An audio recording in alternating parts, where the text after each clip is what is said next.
So, I've always heard about how people really struggle to come up with an important topic for important speeches like these. But for me, it was a really rewarding and easy discovery. I remember excitedly telling my friend that I had just come up with the most amazing idea, a 100% original new term called society boxes, where people are constantly put in these assumptions and restrictions about themselves. A very distressing topic to discuss. My friend laughed and said, "Do you mean stereotypes, Shrea?" What? Dang it. And there went my amazing idea. From there on, I think I did what every disheartened, hopeless speaker would do. I went online and searched hundreds of TED Talks, which were all absolutely breathtaking.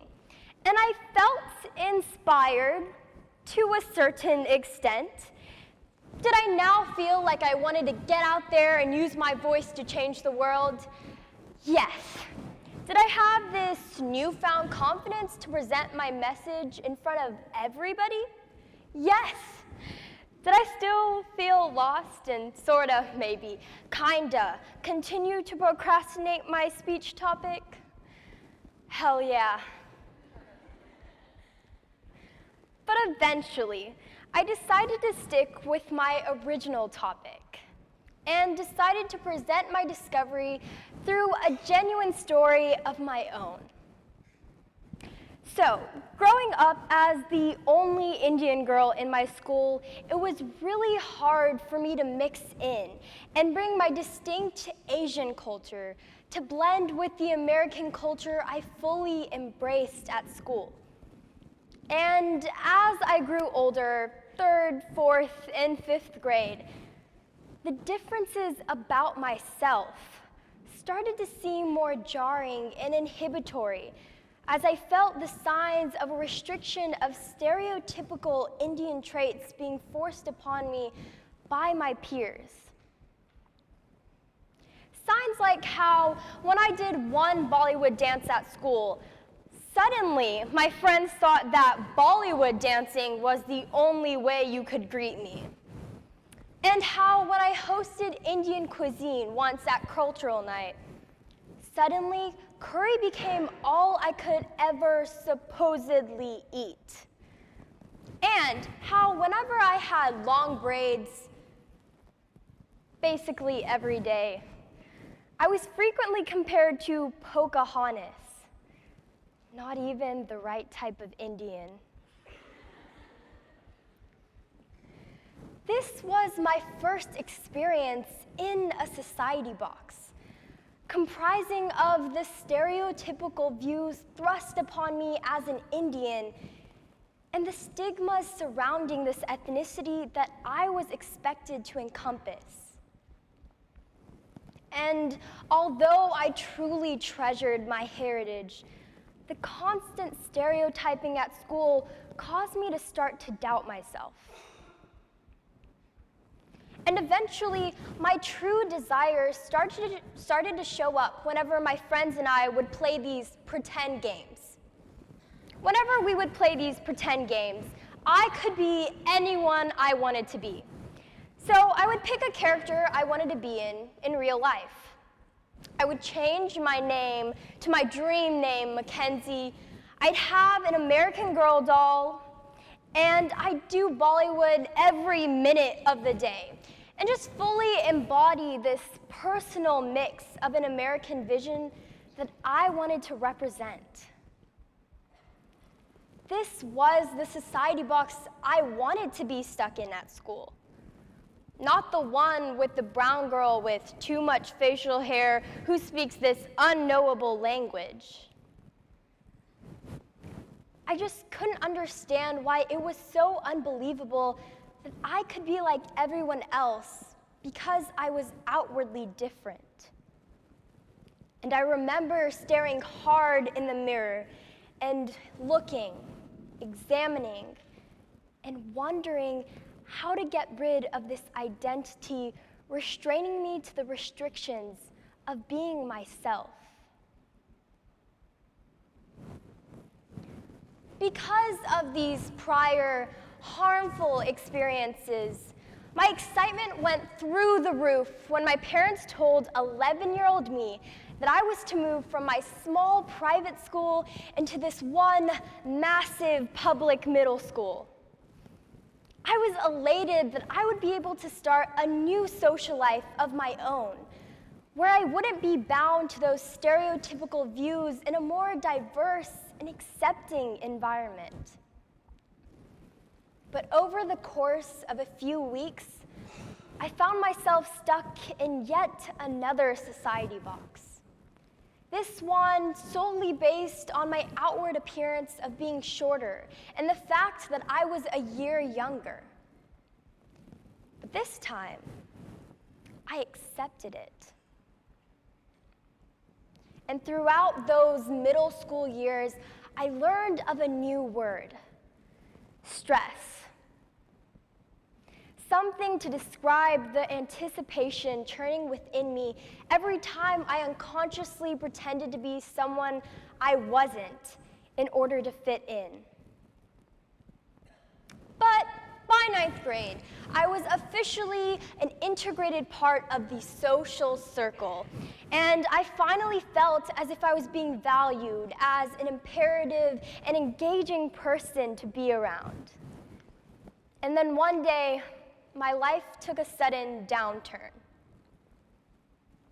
Weeks before the day, my stomach had been having 1-second flashes of pain, but I had ignored it, thinking it was just a digestion problem.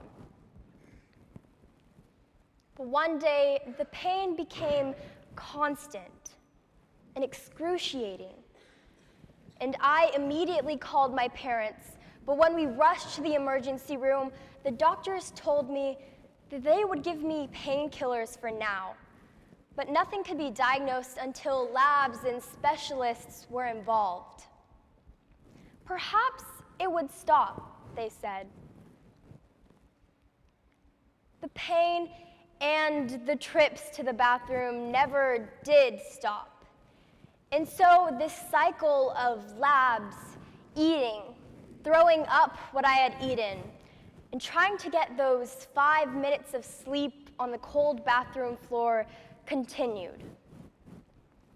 School was a distant reality from which I had been separated for almost 5 weeks in the midst of dealing with whatever illness I had. And eventually, the doctors did diagnose me. But when they told me that the healing process required 1 year's worth of an artificial and natural sugar-free, dairy-free, gluten-free diet, I went through emotional stages of denial, breakdowns, and defeat, unable to fathom the fact that I would have to give up every single food I loved while seeing others eat them on the daily. Inside, I was utterly destroyed. And whenever I returned to school, I had absolutely no energy to continue trying to be perfect in everything, both schoolwork and my friendships. And at that point, I was essentially alone. A disguised blessing, which led me to realize that I had spent so much time focusing on pleasing others that I had no idea about anything to do with myself and my choices.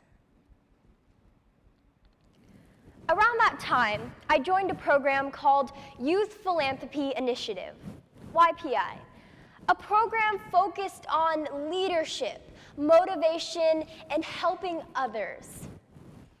I remember being so enthusiastic about going and helping others around me and just leaving my personal problems behind. But within the first 2 days, I realized that to accomplish that, I would first need to know a lot more about myself to begin. So from there on, I learned. I learned first not about my present, but about my past. I learned that I had lived by the rules of lacking confidence before I even knew that was a term. I learned that I had felt stress before I even knew how to use stress in a sentence,